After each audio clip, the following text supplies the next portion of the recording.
Welcome. My name is Jack Dickinson. I'm the bibliographer or collection manager of the Rosanna Blake Collection here at Marshall University. We're part of the Special Collections Department housed in Morrow Library. When the Blake Collection came here in 1987, under the terms of Rosanna Blake's will, it was judged by two of the experts on Confederate material and Southern historical documents to be one of the top 4 or 5 collections of Confederate and Southern material in private hands in the United States. And what you'll be able to see that it consists of course, is books. Any collection like this has lots of books, but also print newspapers from the Civil War period, manuscript items such as letters, diaries, and what I'll show you in a moment are Confederate imprints, which are documents printed by the Confederate government during the war. The primary users of this collection are students, of course, who need to write papers on something historical about the Civil War or a historical figure like Robert E. Lee, Grant, Abraham Lincoln, or others. Also genealogists and family researchers who are seeking out their Civil War ancestor, or perhaps they've already found they had a Civil War ancestor and they're now looking for the battles that person was in. We can help them with that. The other set of people that use this are serious researchers who are writing major books or major works on some facet of the Civil War, and we have some unique things in this collection that'll help them with that. When Rosanna Blake was 10 years old, her mother gave her a gift of this book, The Heart of Lee. And with that book, she became very interested and dug into the life of Lee and the Confederacy and became interested in it to the extent that made her, for the rest of her life, an avid collector of materials, especially on Robert E. Lee and the Confederacy. She got her bachelor's degree here from Marshall in the 1930s and then went on to get her law degree from the University of Kentucky.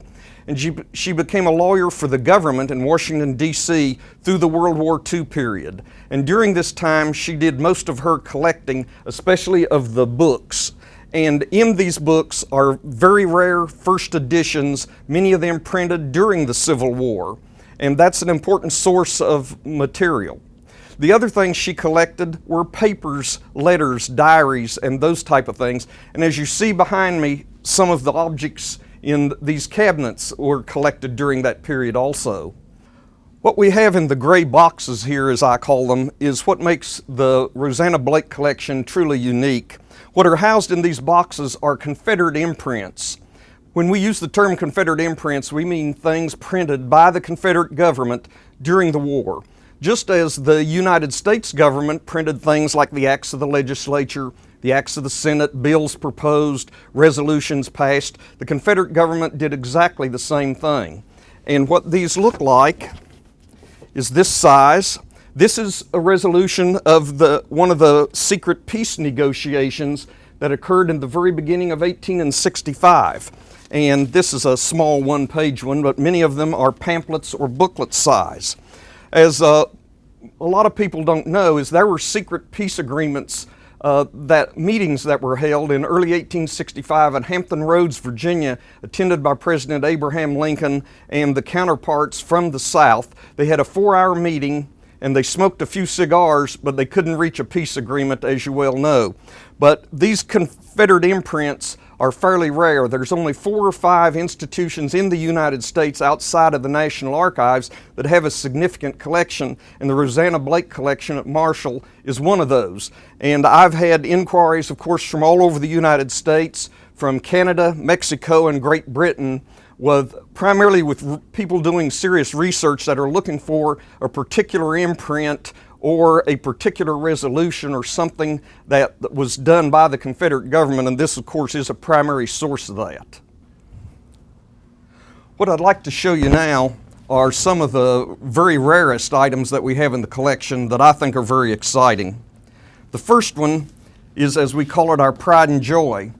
This is our Robert E. Lee letter. This letter was written in its entirety by Robert E. Lee and signed by him. It's a letter to General P.G.T. Beauregard, written in 1863 about some troop movements. And as many of you may be thinking, yes, we've had this not only evaluated, we've had it appraised, by a certified document appraiser in Charlottesville, Virginia, and it is 100% the real deal. What makes it extra valuable is that so many of the things during the Civil War signed by the important individuals such as Abraham Lincoln, Grant, Lee, they were actually written by someone else, by an aide or a secretary, and just signed by that person. But this letter is written entirely by Lee and signed by Robert E. Lee.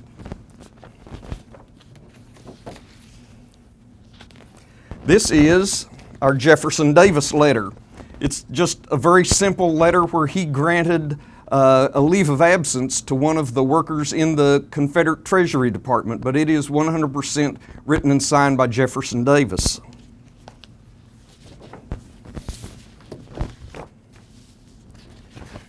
This is an interesting document. This is a Treasury voucher with a check attached, and what it is for, it's for the final construction of the Confederate warship Alabama, which was built in a Liverpool shipbuilding yard. And therefore the actual names of the people building it are not on the two documents. It just says the owners of the Confederate ship Alabama. And believe it or not, this company that built this ship in the Liverpool shipyards is still in existence. And when they were putting their history together a few years ago, they came to us to get pictures of this because they did not have copies of this type of document. But I think that just gives you a sample of some of the important documents that we have that are original documents. What I'd like to show you now are what are called wallpaper printings. And this is a unique Southern and Confederate phenomenon. The United States government's main strategy on how to defeat the South was, of course, to encircle down the coast, a complete blockade around the coast, then move up the Mississippi with another blockade and completely cutting the Confederacy off from getting supplies, guns, or anything from the outside. And they were very successful. But you did have blockade runners. After all, remember what Rhett Butler's job was in Gone with the Wind. He was a blockade runner. But the blockade was very successful, and some of the first things that were cut off in the South were newspaper print. In other words, those big rolls of paper that were used to print newspapers on. The Confederacy had absolutely zero plants in the South making newsprint. They had bought it all from northern cities before the war. So they began to run out of this and newspaper ink also. But what they found in lots of warehouses were giant rolls of wallpaper. So they began to print different things on wallpaper. And what I'd like to show you here is an example of a newspaper. This is the Vicksburg Daily Citizen of July the 2nd, 1863, printed on wallpaper. And some of the other things that were printed on wallpaper we have over here. This is a form used by the Confederate regiments to give recaps of who's absent, who's sick, who's wounded, who's not available, and that kind of thing. And that one is also printed on wallpaper. We're lucky enough to have that in the collection. But the real thing that most people are interested in is there were some books bound in wallpaper. And the one we have in our collection is an example of Charles Dickens' Great Expectations, printed in Mobile, Alabama in 1863, and as you can see, bound in wallpaper. There's very few copies of this in existence in the world, and they're very rare. But the wallpaper printing was a unique thing and showed the ability of the people of the South to adapt and try to adapt themselves and their processes to doing without so many things that were cut off by the blockade. Well, I hope I've been able to show you a few things that are in the Blake collection that may whet your interest. We'd love to have you come visit the Blake collection, and if you'd like to come visit us, the hours in the Blake collection are 9 to 3, Monday through Thursday, and Fridays by appointments. If you'd like to contact me either for questions or to let me know you're coming, that would be wonderful. You can reach me at area 304-696-3097, or you can email me simply at Dickinson, Dickinson, at marshall.edu. We'd love to have you come look up your Civil War ancestor, read about some of the battles he was in, or look at some of the other material that I've shown you today. We'd love to have you, and thanks a lot for watching and listening to us.